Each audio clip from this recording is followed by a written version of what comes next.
Boas pessoal, como é que é? Nas calmas?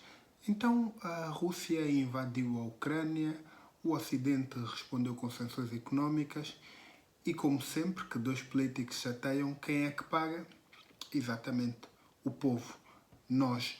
E neste caso, não só o povo ucraniano ou o povo russo, mas nós também vamos ser alvo desta chatice entre os políticos. Portanto, vamos esmiuçar esta situação da Rússia com a Ucrânia.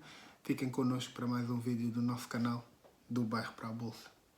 Força, vai em frente, não deixes de acreditar. Acredita mais em ti, só assim irás ganhar. Podes ter o que queres, mas para isso tem de lutar. Tens haja força de vontade, tudo podes conquistar. Força, vai em frente, não deixes de acreditar. Acredita mais em ti, só assim irás ganhar. Podes ter o que queres, mas para isso tem de lutar. Tens haja força de vontade, tudo podes conquistar. Mais do que defender a Ucrânia ou criticar a Rússia, o importante mesmo neste conflito é percebermos de que forma é que ele irá afetar as nossas carteiras, de que forma é que ele irá afetar as nossas finanças pessoais.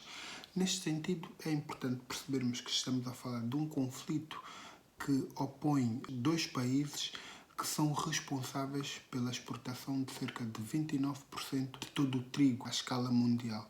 Portanto, estamos a falar de um conflito que inevitavelmente vai fazer com que o preço desta matéria-prima tenha um aumento.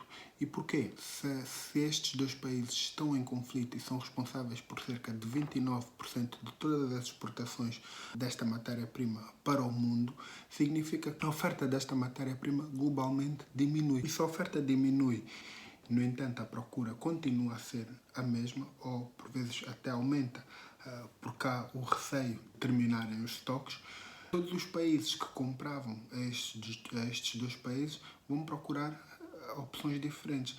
Portanto, os outros países exportadores têm necessariamente uma procura maior e isso faz com que também tenham um aumento no seu preço.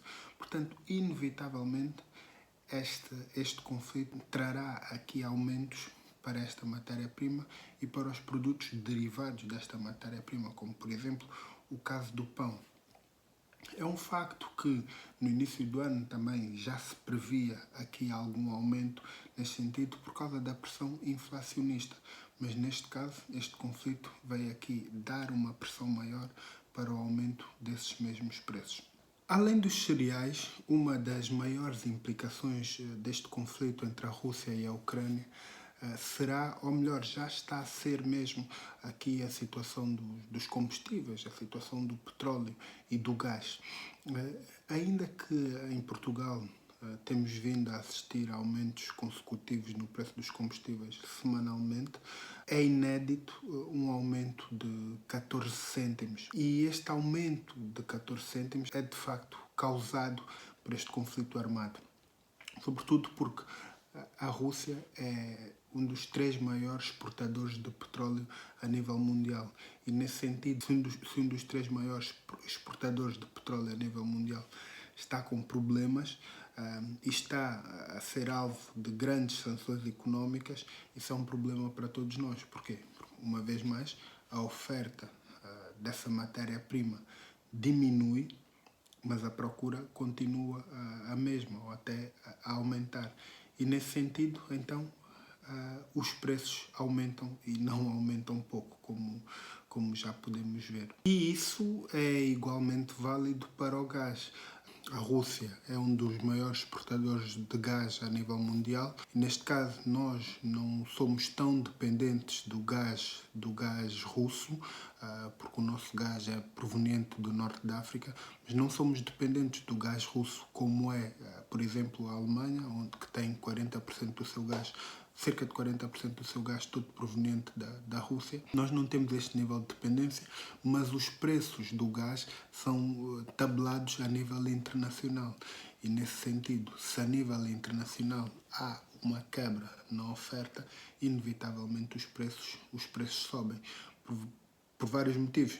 Pela quebra na oferta e sobretudo também porque todos aqueles que compravam à Rússia vão continuar a comprar, mas têm de procurar outro vendedor.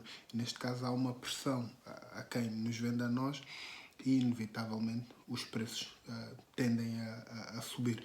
Daí que estejamos a ver aqui aumentos também no setor do gás. E como é que nós, pobres, podemos combater essa situação? Eu, como representante maior dos pobres, utilizo um método que penso que seja a forma mais lógica e que acho que quem não o faz é palermo, desculpem-me o termo, mas que é fazer opções, escolher, deixar que seja o racional a fazer as nossas compras em vez do lado emocional, em vez da preguiça, em vez do comodismo. Um exemplo básico disto. Se o combustível na Prio é mais barato do que na Repsol, mas a Repsol até é ao lado da minha casa e a Prio é... Porquê é que eu vou meter o combustível na Repsol e não na Prio? Porque habituei-me? Porque é mais perto de casa?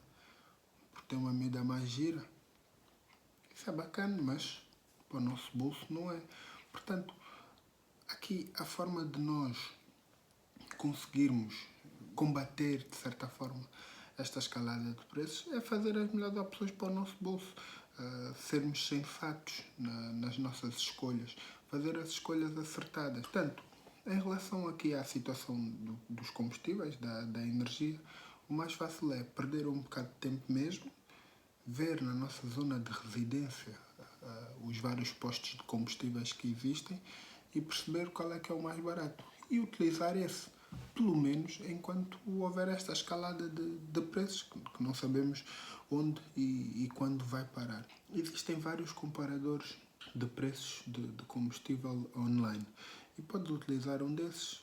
Existe o Via Gás, o Gás Online, 123 Fuel.